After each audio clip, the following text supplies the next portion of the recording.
Assalamualaikum warahmatullahi wabarakatuh. Alhamdulillahirabbil alamin. Shalatu wassalamu ala asrofil anbiya'i wal mursalin wa ala alihi washabihi ajma'in. Alhamdulillah, kita bertemu lagi, masih melanjutkan kajian buku fikih Islam. Setelah kemarin membahas tentang air dan jenis-jenisnya, masih dalam bab toharoh, kita lanjutkan untuk membahas di sub berikutnya, yaitu benda-benda yang termasuk najis.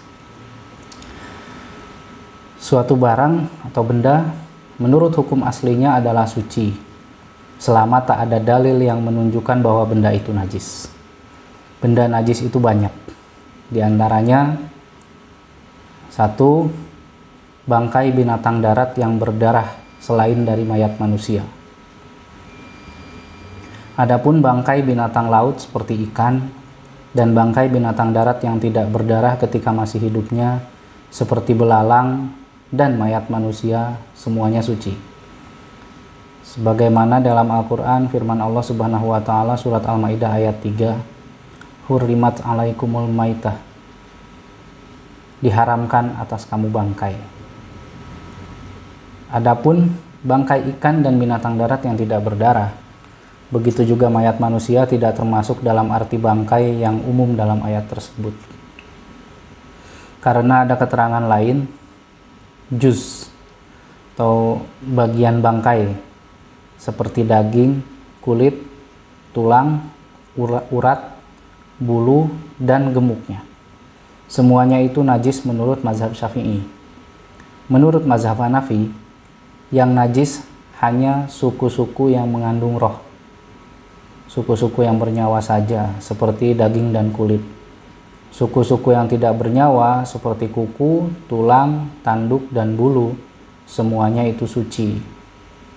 Suku-suku yang tak bernyawa dari anjing dan babi tidak termasuk najis menurut mazhab Hanafi.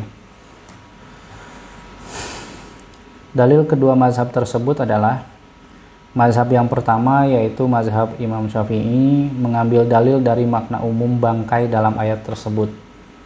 Karena bangkai itu sesuatu yang tersusun dari suku-suku tersebut.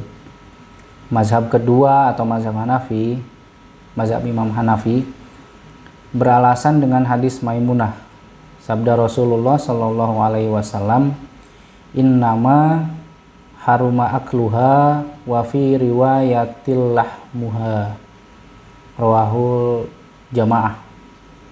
Sesungguhnya yang haram ialah memakannya.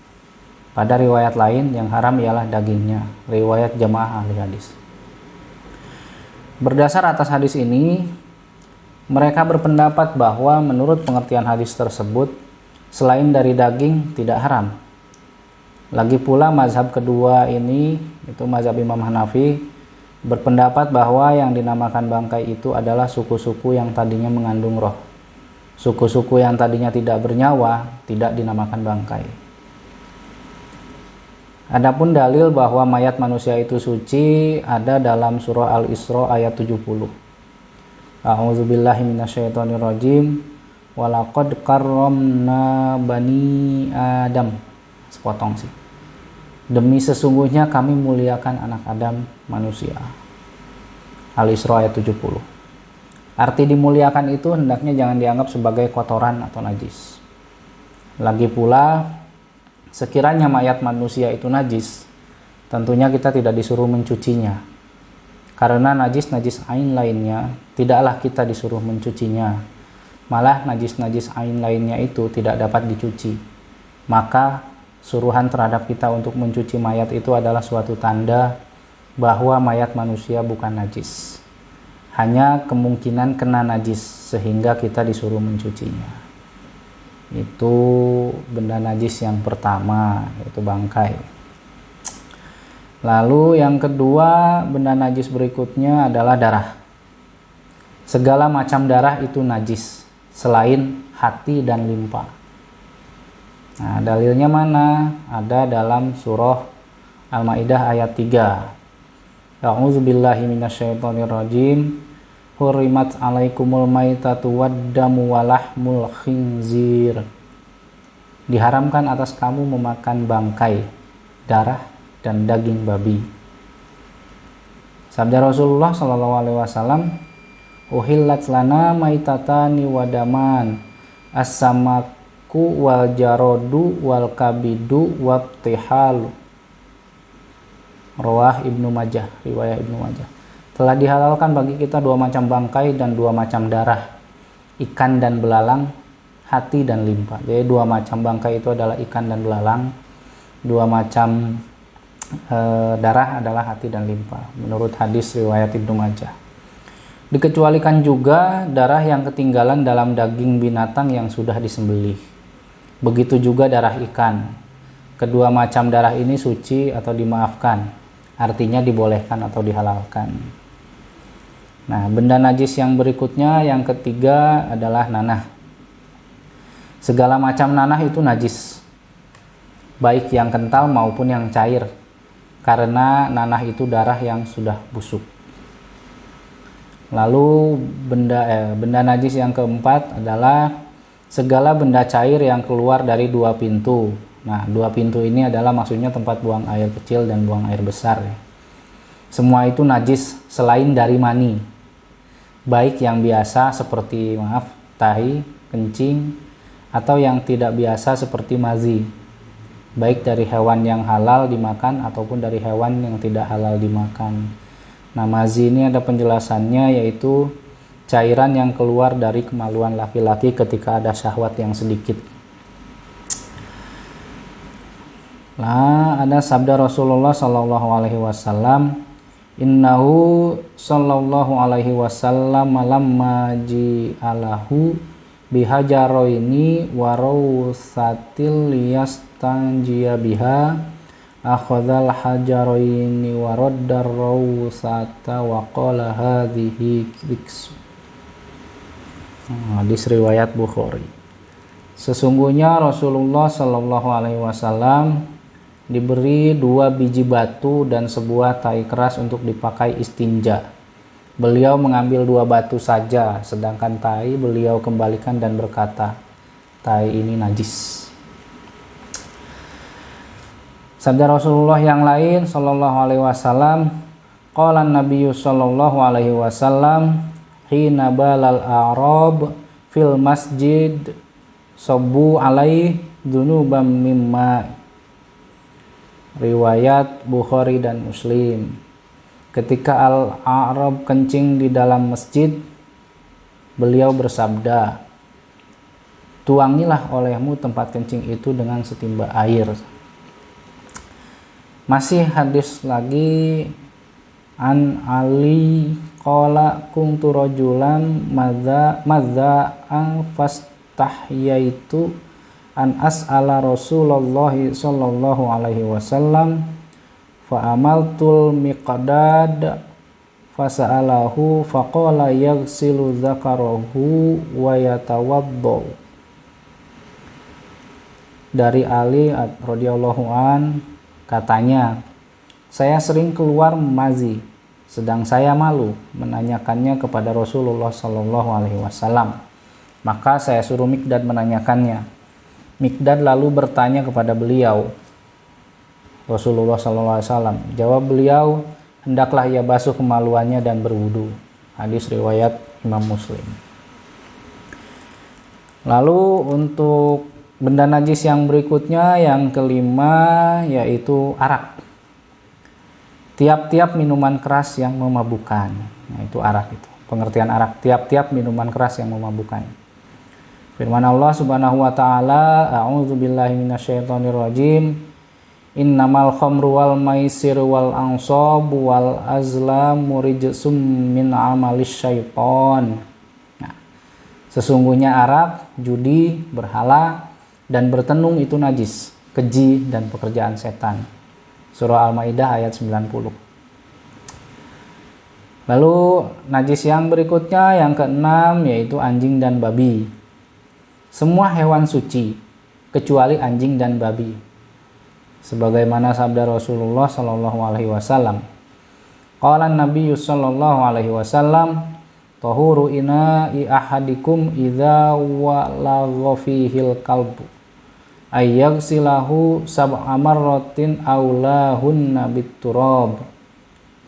Cara mencuci bejana seorang dari kamu apabila dijilat anjing hendaklah dibasuh 7 kali. Salah satunya hendaklah dicampur dengan tanah. Hadis riwayat Muslim. Cara mengambil dalil dengan hadis tersebut ialah dalam hadis ini kita disuruh mencuci bejana yang dijilat anjing. Mencuci sesuatu adalah disebabkan 3 perkara. Yang pertama karena hadas, yang kedua karena najis, dan yang ketiga karena kehormatannya. Di mulut anjing sudah tentu tidak ada hadas, kehormatan juga tidak. Sebab itu pencucian hanya karena najis. Babi dikiaskan atau disamakan dengan anjing karena keadaannya lebih buruk dari anjing. Setengah ulama berpendapat bahwa anjing itu suci. Mereka beralasan dengan hadis yang diriwayatkan Abu Daud dari Ibnu Umar bahwa di zaman Rasulullah SAW anjing-anjing banyak keluar masuk ke masjid dan tidak pernah dibasuh. Selain dari itu ada firman dari Allah di surat Al-Maidah ayat 4. A'udzubillahi minasyaitonirrajim. Fakulu mimma amsakna alaikum. Nah, sepotong. Dihalalkan bagi kamu memakan binatang yang ditangkap anjing. Dalam ayat ini kita dibolehkan memakan binatang yang ditangkap anjing dan tidak disuruh mencucinya lebih dulu. Sedangkan binatang itu sudah tentu bergelimang dengan air liur anjing yang menangkapnya itu. Pendapat pertama menjawab bahwa keluar masuk anjing ke masjid tidak menunjukkan sucinya. Begitu juga ayat tersebut tak dapat menjadi dalil atas sucinya, karena membolehkan memakan binatang itu tidaklah berarti tidak wajib mencucinya. Hanya tidak diterangkan dalam ayat, karena dalil wajib mencuci najis itu sudah cukup diterangkan pada tempat yang lain. Oke. Benda najis berikutnya yang ketujuh, yaitu bagian badan binatang yang diambil dari tubuhnya selagi hidup. Hukum bagian-bagian badan binatang yang diambil selagi hidup ialah seperti bangkainya. Maksudnya, kalau bangkainya najis, yang dipotong itu juga najis, seperti babi atau kambing. Kalau bangkainya suci, yang dipotong sewaktu hidupnya pun suci pula, seperti yang diambil dari ikan hidup. Dikecualikan bulu hewan yang halal dimakan, hukumnya suci. Bulunya ya, yang hukumnya suci. Firman Allah Subhanahu wa taala, a'udzubillahi minasyaitonirrajim, wa min aswafiha wa aubariha wa asy'ariha asasa.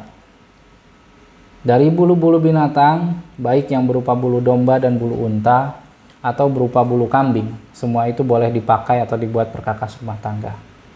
Surat An-Nahl ayat 80. Semua najis tidak dapat dicuci terkecuali arak.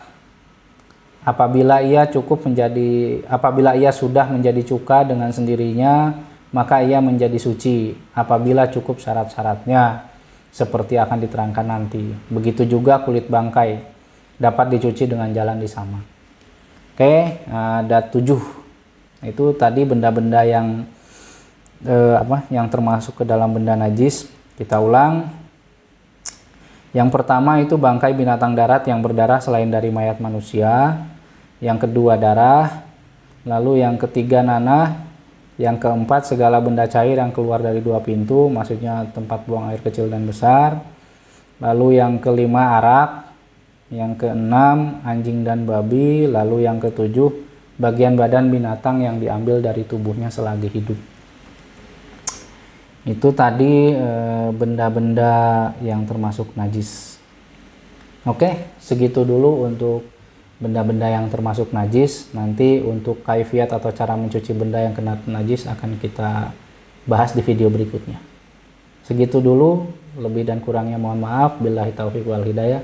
Assalamualaikum warahmatullahi wabarakatuh.